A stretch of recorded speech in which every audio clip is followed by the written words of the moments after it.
클래시 로얄. 선수 조지현이 3테란이 들어와서 연습하기 편할 것 같아서 만족하고 있어요. 전태양 선수가 아닐까 생각하고 있어요. 전태양 선수랑 할 거라고 생각도 못하고 있어가지고 가서 연습을 많이 해보고 정해야 될 것 같아요. 연습을 열심히 해서 이기도록 하겠습니다.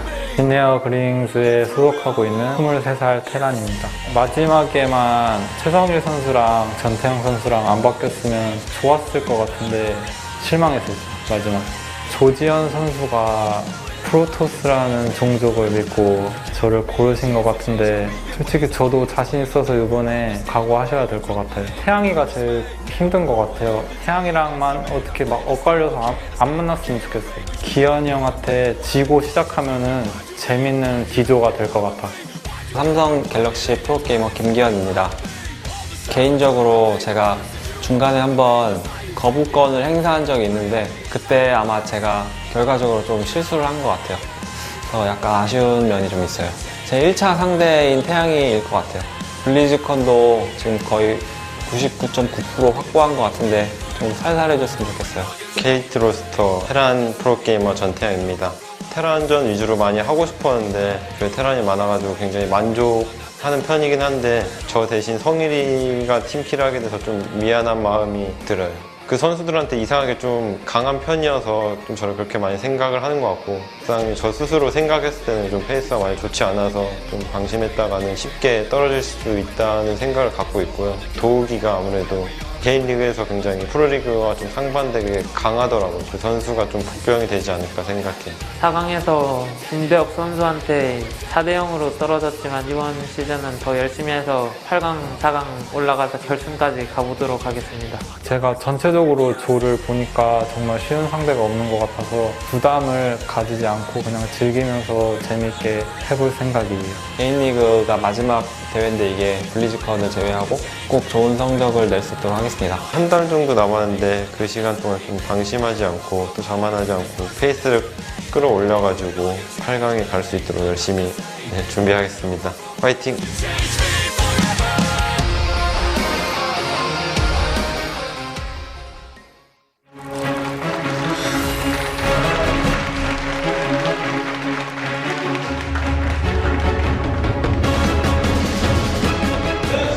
Welcome everybody to another great day of the SSL here. It's going to be Group D, 3 Terrans and 1 Lone Protoss in Patience. Trying to get out of this group. It's going to be an interesting one today, Wolf. Definitely so. I do think there are some clear favorites, though, and those are TY and Cure. So I think it's going to be a tough group for Patience, especially. The one advantage he has is he only has to practice for one matchup, the Protoss versus Terran. But I think these Terrans, especially TY and Cure, are on another level. And Reality is like the biggest dark horse of the group. If he comes out, it would be absolutely insane. I mean, he did get out of his challenge group, and it was a hard one, right? I think that was the one with... maybe it was Hero. It was a really hard group regardless, and he was just barely able to get out. So the fact that he made it this far, maybe he's feeling confident in himself, trying to do a bit better coming into this one. It definitely is a hard group. As you guys can see down there in the bottom right, it is Patience, Cure, Reality, and TY for today. Yep. So this is a dual tournament format, and it's a best of 3 for each match. Just like any StarCraft group you've probably watched before, at least in StarCraft 2, StarCraft 1 a little bit different. But it should be a good group to watch. Despite the fact that we have 2 clear favorites, sometimes even when that's the case, you end up with crazy awesome results.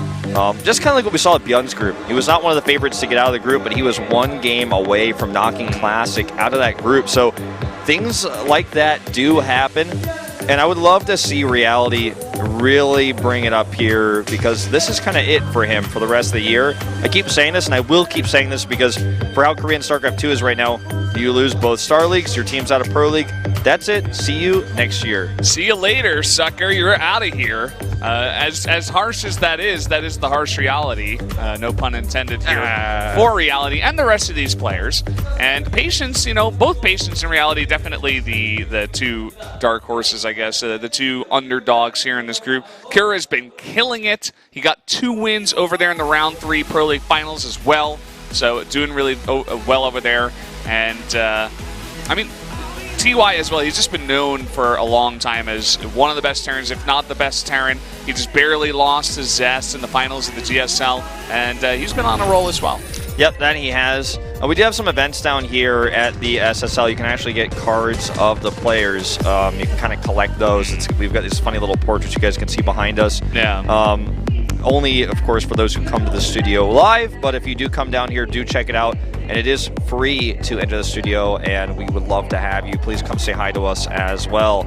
But this is it for the round of 16. After this, we're going straight into the round of 8, so it only gets tougher from here. It's weird. The year seems to have gone by really fast, actually, this time around. I don't know if it's because we only have 2 seasons for both Star Leagues, and it's kind of like, oh, we're already nearly past the midpoint here for both Star Leagues. I think it kind of is that, right? I mean, we're ending this Star League basically at the end of August, so that's kind of crazy that this tournament will be done for the year, whereas last year would be like, oh, okay, now we got Season 3 coming up a little bit later. Kind of crammed in before BlizzCon, but it still like felt longer. But with only 2, definitely comes quicker, and with only 2 for all these players and Pro League wrapping up, for Samsung, for example, they're already out of the tournament. This is super duper important for these players right now. Yeah, especially someone like Reality, trying to just barely make it through a group this hard.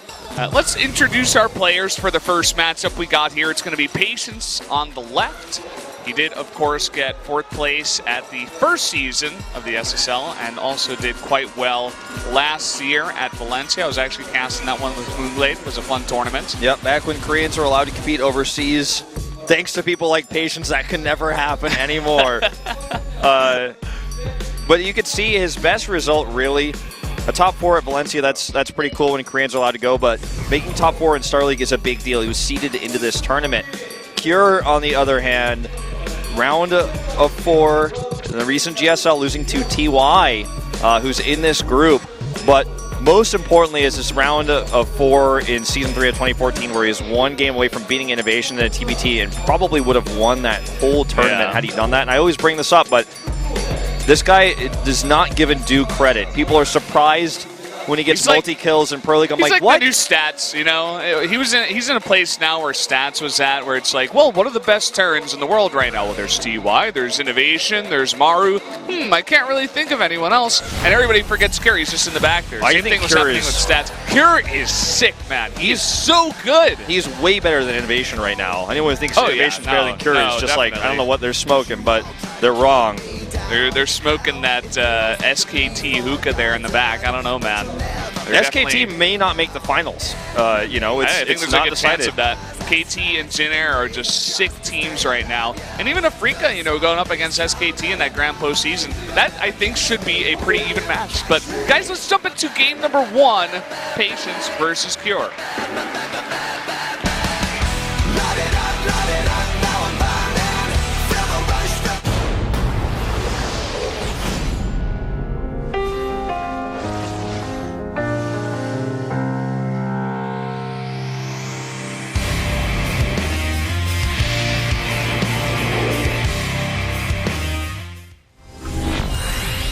Here we are on Frost for the first of potentially 15 games today. Could have a lot of StarCraft. Up in the top right, in the red, the Protoss player, the only one in the group.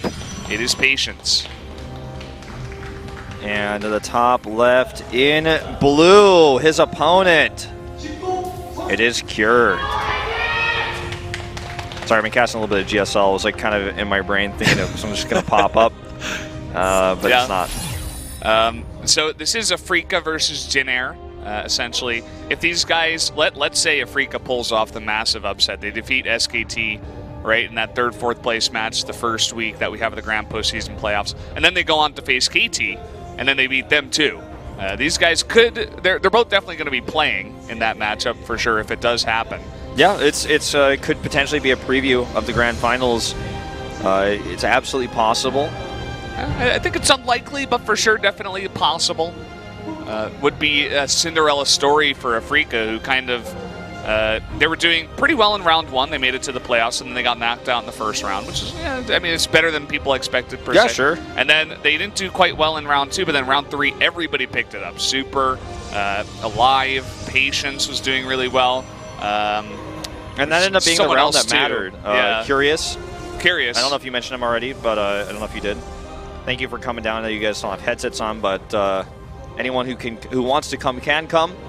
In fact, I met them at the GSL studio, and they are very nice people, as you would expect from any StarCraft viewer. So let's talk about the openings here. Pretty slow and standard opening for Patience. Unfortunately, I didn't notice Kira's SCV, so that's going to be something that you can use later to get some extra info. And Kira has decided to open with some sort of factory tech. Most likely the Widowmine drop, but we have seen Hellions on this map because they are faster. They get across the map, kind of scout, get some info. Won't be as necessary, though, with the SCV still in the main base of Patience. You can see what is going on before it happens, which is, in fact, an early Robo. Without Twilight Tech, I think it's going to come up in just a second. Yeah, I mean, that's generally the standard build you see nowadays. There's that Twilight Council you were talking about. Could just be a bunch of observers into some pretty safe play. What does this say over From Winnipeg, Canada, fans for 18 years. What? 18 years. Been following since the beginning of Brood War, man. There are some StarCraft 2 players currently that are not even 18 years old, guys. Just keep that in mind. Most people will never understand what it was like back then, how hard it was to watch Korean StarCraft. But those fans from Winnipeg, they know. They know everything. So Cure is just waiting to the last possible second to scout this. When you get away with an SCV in the main like this, you want to wait because there's no way they're just going to go find you and kill you. If you're in the main this far, there's no reason to check. That would in fact be really strange if Patience went and checked for SCVs right now. So he wants to wait until the build is so far along that nothing can be canceled, nothing can be changed.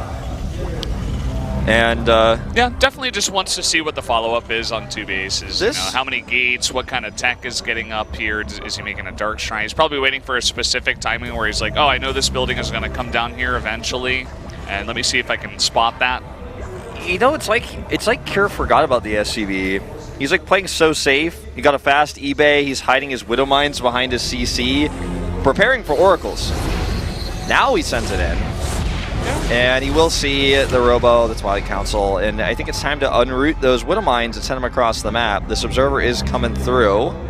Yeah, he did get one medevac out right now. He does have 13 Marines and 2 Widow Mines, putting down another turret here behind the natural mineral line. Very safe play out of Kira. I like this. You know, Patience, a very tricky player. Definitely a guy who likes to put on his aggression. And Kira definitely should look at himself as the favorite in this one. He should have a lot of confidence in himself. So he's probably just like, if I don't take any damage, this goes very late in the game, I'm probably going to be in a good spot to win this one. Yeah. Which sometimes goes against the way this matchup works, but I think that Kira is one of the few Terrans like Maru. You know, the top tier Terrans will play against Frost in the late game, and they will have fun with it. Stalker's not being controlled right now. Blink isn't done, but he needs to look over here. Double overcharge. Kills that before the burrow. The second one, where did it go? I don't... Where did the other Widowmine end up? They both died. They both got died? focused down, yeah. Okay. And the medevac's kind of just chilling here like, well, I almost died. That was kind of scary. Gonna have to wait for a boost, potentially get out here. But this third base is coming down. Let me actually take a look if Kira spotted it. He did not. He does not know about this third base. He may be able to see it now with this medevac, although it does get denied. I don't know if he is ever going to take his own third Kira, that is. I think he's going to gear up to do an attack here with Liberators and a large amount of bio. He has 3 more barracks coming up. Stim's going to finish. The 3 barracks will allow him to have a ton more production for when that +1 finishes. He can rally across the map if he starts to get a little bit of an edge in the fight. Glaives are coming up very late with this build because he got Blink instead. That's the other thing, you know, the Blink is going to be very strong for putting on aggression, but also great for defense. You know, if Kira tried to go for any kind of heavy drop play, he would have been right there with a lot of these Stalkers that he made to just snipe out those medevacs. Yep, you can see 2 depots attempted to snipe here. The second one does get saved by a nifty little repair there. The Korean commentators are really highlighting the fact that he doesn't know about this third base, or the fact that he doesn't have vision of this third base, but let's be real. Everyone in the world who's watching this knows that he knows that there is a third base, whether he's seen it or not. There's no 2-base Pross that exists in this meta. Like, he's not going to be like, oh, I guess maybe I shouldn't attack. I guess he really is playing it safe and just delayed his third base for what, a couple of minutes. Like, this doesn't make any sense. No, yeah, I think you're exactly right. Just waiting for a timing here on 2 base is to really punish that third base that Patience has gone for. This is a ton of bio and only Stalkers out of the map, he is going to have to back off. This is pure damage. He has no medevacs. This is all about the damage. Combat shields are not ready yet. This is such an interesting build. He's got one medevac. I don't even know where it is. It might have been trapped There behind it the middle is. line earlier. It still has low health. It's coming in to heal these units, but he's really just focusing on the Liberators here. Yep. The big thing here is that he has Blink, as mentioned before, and if he just buys time, this Bio army gets whittled down. If he has enough anti-air to deal with it, he knows what's up. He's seen this before. He knows. Look at this slow push with the Liberators. He's going inch by inch, not even bit by bit here. It's like this super Terran slow. army is starting to really look quite feeble, though, I have to say. And he's even going to cut off reinforcements because he knows his overcharges will buy him time here. The Liberators can't move forward quickly. It's going to take them a long time to siege push, like you're saying. He's killing so much bio here. Reinforcements are cut off by the Adepts. This is starting to look worse and worse every second here for Cure. Yeah, the focus was really on the Liberators, obviously. He's made so many, 6 of them right now. He's making 2 more. Not even going for medevacs. He's not dropping anywhere else. He's a very straightforward offensive here, but the Liberators are so slow in pushing forward, and you can see that high number of Blink Stalkers. He's waiting for just the right moment when he's going to be forced to defend this. Yeah, this is the most important part right here, how Patience reacts. It looks like he's forced Cure to have the second wave of units a bit split up. I think this time he's actually going to commit. Last time he did not. Here's the Blink forward, targeting down the Liberators. The Shade comes in. He does have Glaives. +1 armor was not done, but it doesn't matter. Does he have enough anti-air? He blinks out of the Liberation zone, and that should be enough. Nice. Really nice defense. Going to clean up all those Liberators. And now what does Cure do? He lost all pressure on the map. He does not have a third base. Of course, he can float from the main once he runs out there, but the Protoss army right now is so scary, and his economy is even better. He has 1-1. He's going to have +2, coming up here. He can now add his 5th and 6th assimilators, and he also has the Glaives upgrade, which means his army is just going to win out every time because there's no medevacs. He needs Liberators to survive. Look at this. He's just going to shade on that army, and I think he's just going to kill it. Well, this is risky because there's not a lot of Stalkers here. I think canceling is the better choice here because he knows there's no third base.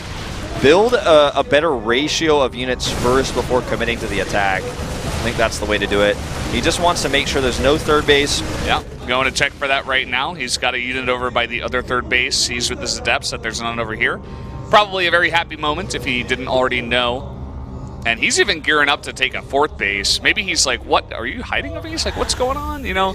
But he's just looking to get more and more ahead, as you were saying. Not to force the fight up the ramp, just wait, you know, take another base, get more Stalkers, and have an even stronger army for the next fight. I think he wants to force as many stims as possible, too, because there are no medevacs with this army. This drop is so frustrating to deal with. He can't send units home with medevacs either, and this is like, I mean, basically, this should be game-ending damage. He has no way of dealing with these right now. He's pulling all the SCVs. The Liberators, they fly right into the Stalkers. He loses one. Another one is very, very low. Okay, this is a tough place to fight for Patience. He does have enough anti-air, but he does not want to fight like this. He wants to take the best fight possible. 20 SCVs dead at home, and Cure has to win the game with this push. Overcharge buying more time. Remember, every stim counts with no medevacs here. And look at how few Liberators in the sky there are, too. Just 2. He's got he's got so many Stalkers, way more than enough to deal with this. Gonna blink under, snipe both, and that should be it. The rest of Cure's army is gonna melt before our eyes. Yeah, even with the Widowmine hits here, it won't matter. Yes, he has another Liberator rallied over, but this push is no longer on top of Patience's base, and he has a 4th base finishing up right now, so even if by some weird circumstance this base died, he could just evacuate the probes to a 4th one. There's an observer that can scout this. That stim wears off. I know you guys can't see it, but all these units are so low. The Terran bio, it's all super low red and orange. I wish we could get a highlight on that, but it's because he's made basically no medevacs. And that was because of the push he did earlier. You know, it was a specific timing to, and that's going to be it. GG. He's like, no, that's it. I have no chance. He had 17 SCVs, and his army was tiny. So Patience coming out here defeating one of our, favored Terrans in the first match. Really specific timing there from Cure, but I think Patience identified early with his fast robo. He had 2 observers. He was scouting the army. He saw what he was up against, and he went instantly into delay mode. He was just trying to delay over and over and over again the push. He had the overcharges ready. He had the pylons replaced. And then he's like, okay, well, I had 3 bases up for long enough. he had +2/1 to the +1 attack. The armor was coming up so late for Cure.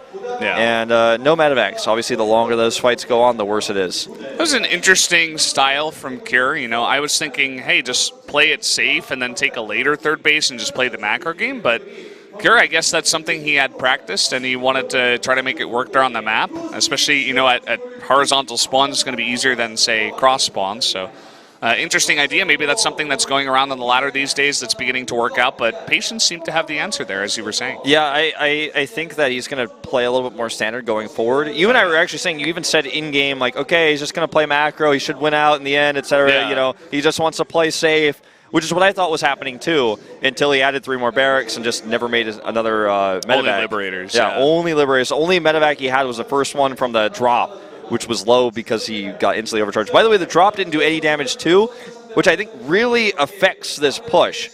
Because if he gets more damage done, then the follow-up push is a lot stronger. Yeah, for sure. So we're going to be getting into game number 2 here in just a bit. We see Patience is in the lobby. Cure, immediately the coach runs in there. He's like, what was that? Like, what's going on? You know, maybe you should try a little bit something different. Next map is going to be Frozen Temple, which is going to be good for Cure. Generally, Terran pushes are quite strong on that map against Protoss. Yeah, even siege tank play is really really quite popular on that map. Especially TY when he plays later, if he ends up hitting Patience in this group, we'll definitely see him doing a lot of that on this map. Yeah. The Cyclone build is kind of out of the meta. It fell apart a little bit after players figured out how to counter it, and Blink is, once you scout it, like I think the best way to deal with it.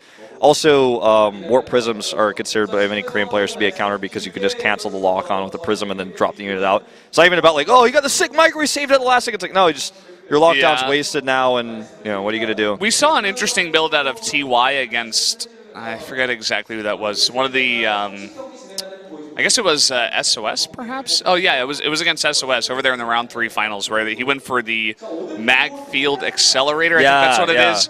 The extra Cyclone damage, and he made like 4 and sniped a Nexus in about 10 seconds. So it's kind of like a cheese build. It's, you know, kind of a gimmicky thing. It didn't work out in the end for TY because there was a third base that was up super early on Overgrowth. So maybe we see one of those variations. You know, we see sometimes Terrans try to throw that in, and it hasn't really worked out yet in Korea. Although they made it work, or kind of made it work.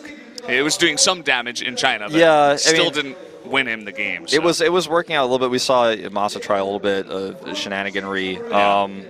Something I wanted to say. Oh, something about the Liberator that nobody ever talks about this, but the lock-on is autocast. I feel like these pushes. Cyclone? Yeah. I feel like these pushes just become a lot stronger if you just turn off autocast and you target exactly what you want to lock on. It's like, oh, you didn't get the Prism, it locked onto the Stalker. I'm like, but you could target it onto the Prism, you know? Like, nobody's doing that. Same way, like... I think it's because they target the unit first, and then once it jumps up, it cancels it. But if they targeted the Warp Prism That's first...